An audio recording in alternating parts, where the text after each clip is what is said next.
6 people are dead following Tuesday's 8.2 magnitude earthquake off the coast of northern Chile. A small tsunami flooded portions of some coastal towns, and amid the chaos, hundreds of women escaped from a prison in the area. The epicenter was off the coast of Iquique, with the impact felt in Santiago and beyond. CCTV's Joel Richards is live in Santiago, and he joins us now with the latest. Joel? Good evening, Mike. Well, Michelle Bachelet, the Chilean president, arrived in Iquique this afternoon. She travelled straight up there in the morning after last night's news. In the region, several thousand families have been able now to return down to their homes after last night's mass evacuation process, which, after the tsunami alert, obviously major concern here. In the end, it was considerably weaker than expected. Waves in the region of 2 meters high or so, but nonetheless, there was widespread damage to low-lying areas. Thousands returned home to towns like Iquique on Wednesday, just one day after yet another earthquake and tsunami struck off Chile's northern coast. Many spent the night outside after climbing up the hillside, seeking higher ground. They fled amidst a tsunami warning. Streets became clogged as residents evacuated, and making matters worse, landslides blocked several roads. The tsunami alert was given immediately. We have seen an organized evacuation of the people. We have collaborated since the first moment. Chilean officials and their counterparts at the United States Geological Survey issued a tsunami warning within minutes of the earthquake. Just 45 minutes later, 2-meter-high waves hit the town of Iquique. The quake itself was felt as far away as Peru and Bolivia. It scared me. I was walking on the pavement and said to myself, what's happening?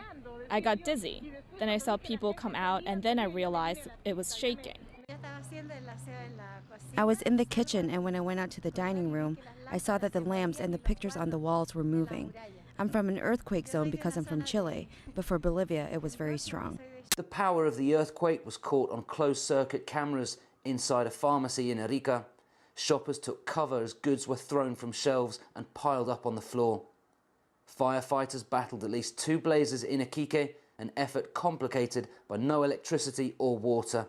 Chileans had flashbacks to the last major earthquake in February 2010. Then, an 8.8 magnitude quake killed more than 500.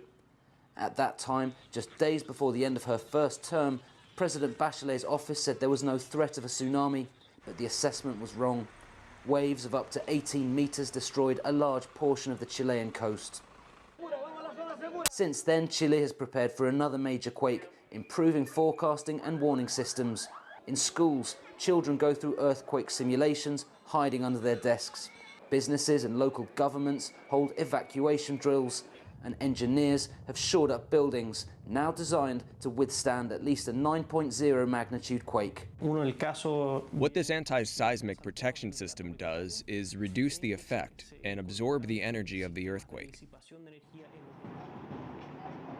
And just to add to that then, Mike, many Chileans in the region received alerts, tsunami alerts, on their cell phones. So in many senses, Chile is in a much better position now to deal with these earthquakes, and certainly in a better position than 2010. But of course, we're talking about an earthquake in very different dimensions.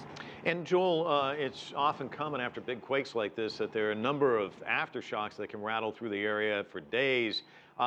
Is that the case there this time? Are you seeing that? Very much so, Mike. There's been around 60 shocks reported, many of them reaching up to 6 in magnitude, so obviously very serious. And really one of the concerns here, speaking with many analysts have been speaking in local media, and they've suggested that the region is really due a major earthquake, but what they've said is that last night's 8.2 on the Richter scale, that quake is not the one. So the big question, of course, is when that major quake will come. Of course, it's a major concern here.